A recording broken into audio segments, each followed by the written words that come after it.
Greetings humanity of all over the world. We are anonymous. The shadow forces behind the New World Order are following a slow-paced agenda of total control over mankind and our planet's resources.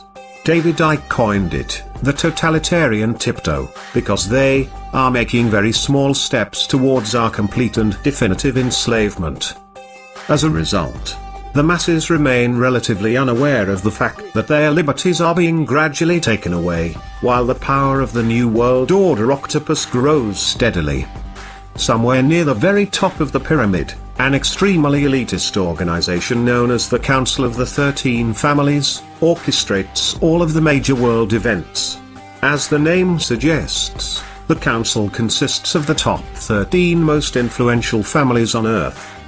An increasingly number of people is becoming aware that 99% of the Earth's population is controlled by an elite of 1%, but the Council of the 13 Families consists of less than 1% of the 1% elite, and nobody on Earth can apply for membership.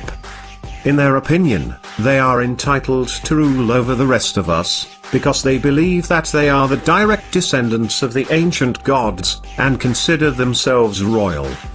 These families are 1. Rothschild, Bauer, or Bauer. 2. Bruce. 3. Cavendish, Kennedy. 4. De Medici. 5. Hanover. 6. Habsburg. 7. Krupp. 8. Plantagenet. 9. Rockefeller. 10. Romanov. 11. Sinclair, St. Clair. 12. Warburg, Del Banco. 13. Windsor, Saxe-Coburg-Gotha. Personally, I suspect that this may not be the complete list, and some very powerful lineages are still unknown to us. The Rothschild dynasty is unquestionably the most powerful, visible, bloodline on Earth, and their estimated wealth is around $500 trillion.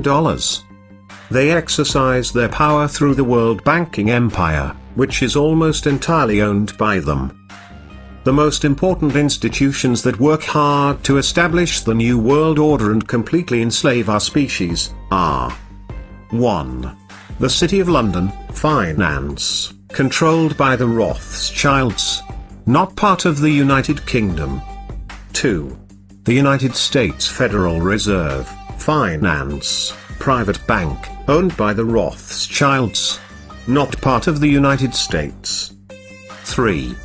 The Vatican City, indoctrination, deception and scare tactics, not part of Italy. 4. Washington, D.C., military, mind programming, brainwashing and depopulation, not part of the United States. All of the above institutions function as individual states, operating under their own laws, hence, there is no court of law on Earth that could ever prosecute them. The multitude of secret societies in existence today operate as branches of a mega-corporation, which is owned by the Council of the 13 Families. Even though they have been handsomely rewarded for their work, the members of these secret societies are not members of the elite bloodlines, they don't know who their masters are, and they have no idea what the real agenda is. Another mass enslavement tool that they are using against us is the so-called educational system. Schools are no longer what they used to be, and children are learning to memorize without thinking, and obey without questioning. In fact, this established educational system is extremely expensive to keep operational, and obsolete in the age of the internet. Why obsolete? You may ask. Because the internet gives us free access to almost infinite amounts of information. So why are we still paying huge amounts of money for governmental education? Because the world's elite require that our children learn conformity and inside-the-box thinking.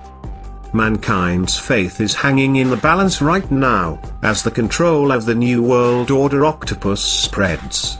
On the one hand, we are very close to our complete enslavement, while on the other hand, we could easily crumble to the ground their pyramid of power, by simply uniting against their deception in a peaceful revolution of minds, hearts and souls. We've asked for years what their greatest weapon of enslavement is. Is it poor education combined with constant indoctrination? Is it the fear generated by religion? Is it the fear of being punished, jailed, or killed by the system? Or is it the invisible enslavement of the monetary system? In our opinion, all of the above combined had a huge impact on our society and the way we think, but their biggest weapon is hands down the financial system. The financial system has stealthily enslaved our species, and now we are being used as currency slaves. We all work from 9 to 5 every day, in boring and depressing environments, not stimulated by anything creative or constructive. In most cases, the sole motivation for going to work is the next paycheck, and no matter how hard we work, we never seem to have enough money.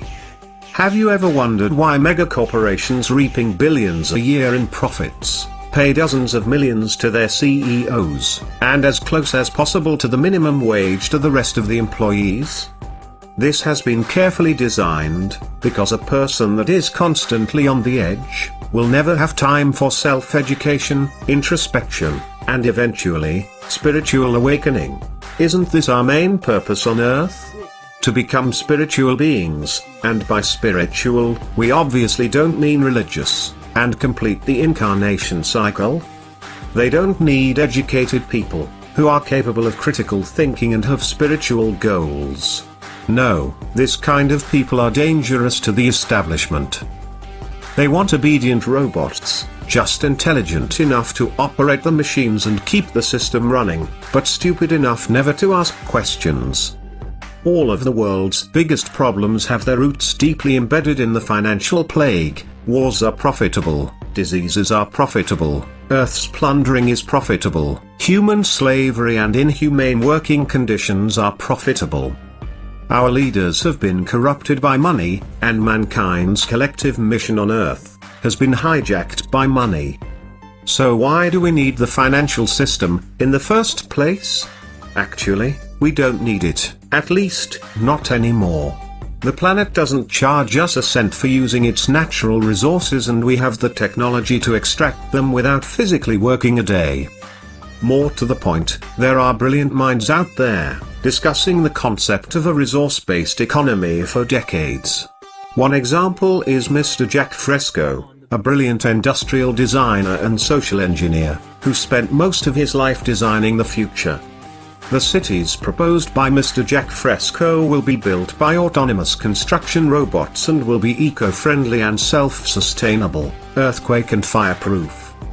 Other people are already discussing the transition plan towards the economy of the future, where money are no longer required, and all individuals will be offered the best conditions to reach their highest potentials, all for the benefit of our species, as a whole.